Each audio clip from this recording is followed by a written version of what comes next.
बिस्मिल्लाहिर्रहमानिर्रहीम। इब्तिदा है उस रब्बे जलील के बाबरकत नाम से जो दिलों के भेद बेहतर जानता है। मैं आपका मेज़बान राना जफर फानी और आप मेरा यूट्यूब टीवी वीर जी देख रहे हैं, क्योंकि वीर जी सब जानता है। नाजरीन, इस वक्त सारी सियासी जो जमातें हैं, सियासी पार्टियां हैं, वो एक्टिव हो गई और जो पीडीएम की गवर्नमेंट थी, जो 13 जमातों का एक जत्था इकट्ठा हुआ था और उन्होंने एक प्लान करके पाकिस्तान की खिदमत का जो उन्होंने अमल किया, वो किस कदर कामयाब हुए हैं, किस कदर नाकाम हुए हैं, ये आवाम बड़ी अच्छी तरह से जानती है। इलेक्शन का दौर है। इलेक्शन 6 माह के बाद हों, 3 माह के बाद हों, साल के बाद हों या 2 साल के बाद, ये अब देखना है कि किस वक्त और कब इलेक्शन पाकिस्तान में होते हैं। नाज़रीन, इस वक्त उम्मीद की जो एक शम्मा रोशन की है आईपीपी ने, जो इस्तेहकाम पाकिस्तान के नाम से एक जो पार्टी वजूद में आई है, जिसमें पाकिस्तान के नामवर सियासतदान जो हैं वो इकट्ठे हुए हैं, जिसमें जहांगीर तरीन साहब हैं, अलीम खान साहब हैं, मैडम फिरदौस आशिक अवान साहबा हैं। इन सब ने एक आईपीपी के नाम से, इस्तेहकाम पाकिस्तान पार्टी के नाम से अपनी पार्टी का जो है वो ऐलान किया है और उसका परचम भी जो है वो उन्होंने आवेज़ा किया है अपने ऑफिसेज़ पे। नाजरीन, ये पाकिस्तान के वो मंजे हुए तजर्बाकार सियासतदान हैं जिन्होंने पिछली गवर्नमेंट में भी अपना एक भरपूर किरदार अदा किया था और पाकिस्तान भर से मशहूर हुआ था बहुत ज़्यादा कि जहांगीर तरीन साहब का जहाज़ उड़ता है तो वो जाके बेहतरीन लोगों को अपने साथ मिलाकर अपने जहाज़ में ले आते हैं। तो नाज़रीन, इस वक्त भी जहांगीर तरीन साहब का जहाज़ जो है वो उड़ रहा है और बेहतरीन लोगों को पाकिस्तान से वो इकट्ठा करके अपनी पार्टी में दावत दे रहे हैं, पार्टी बना रहे हैं। नाज़रीन, ये कारोबारी हज़रात हैं और ये वो लोग हैं जिन्होंने बेहतरीन गवर्नमेंट्स बनाने में अपना बेहतरीन किरदार निभाया था।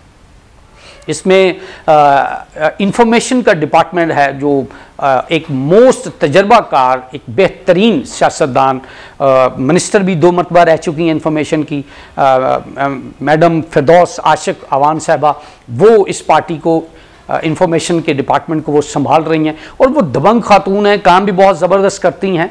उन्होंने जब भी मिनिस्ट्री संभाली तो दबंग अंदाज से उन्होंने काम भी किया और इंफॉर्मेशन डिपार्टमेंट में बहुत सारी चेंजिंग्स, तब्दीलियां भी करने की कोशिश की और वो करती भी रहती हैं। तजर्बे बहुत ज़्यादा करती हैं, बल्कि अपने दबंग स्टाइल से, अपने दबंग अंदाज से वो बहुत ज़्यादा ख़बरों की सुर्खियों में भी रहती हैं, क्योंकि वो कॉम्प्रोमाइज़ जो है वो नहीं करती। ये उनकी एक बेहतरीन अच्छी एक आदत है। नाज़रीन, अलीम खान साहब एक दबंग बिजनेसमैन हैं और पाकिस्तानी कौम को संभाला देने में ऐसे लोगों का एक बेहतरीन किरदार हो सकता है। इसके अलावा जहांगीर तरीन साहब हैं, उनके बारे में आप सबको पता है कि वो एक बेहतरीन मंजा हुआ सियासतदान हैं और बेहतरीन अंदाज से वो काम करते हैं, बड़े कूल माइंड हैं, बड़े तहम्मुल मिजाज हैं। बहुत सारी चीज़ें उनके ऊपर से गुजरी भी, हुई भी, लेकिन उन्होंने सब्र का दामन जो है अपने हाथ से रखा और अब उन्होंने अपने मंशूर का भी जो है वो ऐलान किया। और सबसे बेहतरीन जो चीज़ उन्होंने इस वक्त अनाउंसमेंट की है कि 300 से कम यूनिट्स जिसके होंगे बिजली के बिल के, 300 तक यूनिट जो है वो बिजली फ्री करेंगे, नंबर 1। सेकंड वन, उन्होंने कहा कि पेट्रोल को भी हम बेहतरीन प्राइस पर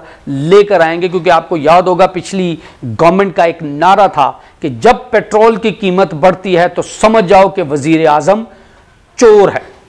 इस चीज़ को उन्होंने शायद मद्देनजर रखा हुआ है जहांगीर तरीन साहब ने, अलीम खान साहब ने, और उन्होंने अपने मंशूर का हिस्सा बना लिया है कि कम अज़ कम पेट्रोल चोरी में जब कीमत बढ़ती है तो वज़ीर आज़म चोर के नारे लगते हैं। कम से कम इन चीज़ों से बचने के लिए उन्होंने पहले से ही अनाउंसमेंट कर दी है कि हम पेट्रोल की प्राइस बेहतरीन रखेंगे और 300 यूनिट तक जो है वो बिजली भी मुफ्त देंगे। अल्लाह करे कि जिस तरह के उन्होंने वादे किए हैं वो उनके ऊपर पूरा भी उतरें, क्योंकि इसी तरह के वादे हमारे कानों में आज भी गूंज रहे हैं। जिस तरह इमरान खान साहब की गवर्नमेंट थी और उन्होंने जो है वो 50 लाख नौकरियां और तकरीबन लाखों के हिसाब से घरों के वादे भी किए जो आज तक वफा नहीं हो सके, और ये उनकी गवर्नमेंट का पहले हिस्सा थे। आज इन्होंने अलग से अपनी एक जमात बनाई है, एक ऐसी जमात बनाई है जिनका मंशूर यही है कि अपनी गरीब आवाम को हम बराबर जीने का हक देंगे, उनके अंदर आसानियां पैदा करेंगे। अल्लाह रब्बुल आलमीन इनकी मदद करे, उनको इस मंशूर के ऊपर चलने की हिम्मत और तौफीक अता फरमाए। बड़ी अच्छी बात है नाजरीन। ये बिजनेसमैन हैं, दुनिया में इनको लोग जानते हैं, पहचानते हैं। और अगर बिजनेसमैन इस तरह की कमिटमेंट करता है तो वो कमिटमेंट पूरी भी करेगा, क्योंकि उन्होंने बिजनेस भी करना है और हुकूमत भी करनी है। और अगर एक अच्छा सुलझा हुआ एक तजर्बाकार बिजनेसमैन अगर हुकूमत में आता है तो डेफिनेटली वो हुकूमत की जितनी भी उसके साथ मशीनरी होगी उसमें वो बेहतरीन काम करेंगे और कारोबार को वो वसअत देंगे, प्रॉपर्टी को वो उठाएंगे, टेक्सटाइल को उठाएंगे, जितनी भी आपकी इंडस्ट्री है इसको भी बूस्ट देंगे और ज़्यादा से ज़्यादा रोज़गार के मौके मुहैया करेंगे। ऐसा कहना है हमारी IPP का, और अल्लाह करे कि वो इस तरह जो कह रहे हैं उस पर अमल करने में वो कामयाब हों। हम जहांगीर तरीन साहब, अलीम खान साहब, मैडम फिरदौस आशिक अवान साहबा, उन सबको जो है बेहतरीन अंदाज में काम करने की दुआ भी देते हैं। और हम आपसे रिक्वेस्ट भी करते हैं कि खुदा के लिए ये आखिरी चांस है, ये बड़े बड़े दावों का आखिरी चांस है और आपको अल्लाह ने शायद मौका दे दिया है कि आप पाकिस्तानी कौम की खिदमत करें और पाकिस्तान को इस मुश्किल घड़ी में, इस मुश्किल वक्त से निकालने में कामयाब हो जाएं। इल्ज़ामात की सियासत से आप दूर रहिएगा, परफॉर्मेंस के ऊपर चलिएगा और बेहतरीन परफॉर्मेंस आपको लॉन्ग टाइम पर पाकिस्तान की आवाम के दिलों पर राज करने का मौका देगा। अपने मेज़बान राना ज़फ़र फ़ानी को इजाज़त दीजिए इस दुआ के साथ कि IPP और उनकी सारी टीम पाकिस्तान को इकट्ठा करने, उनको बेहतरीन सहूलियत देने, पाकिस्तान को तरक्की के रास्ते पर चलाने में कामयाब हो जाएंगे। अल्लाह निगहबान।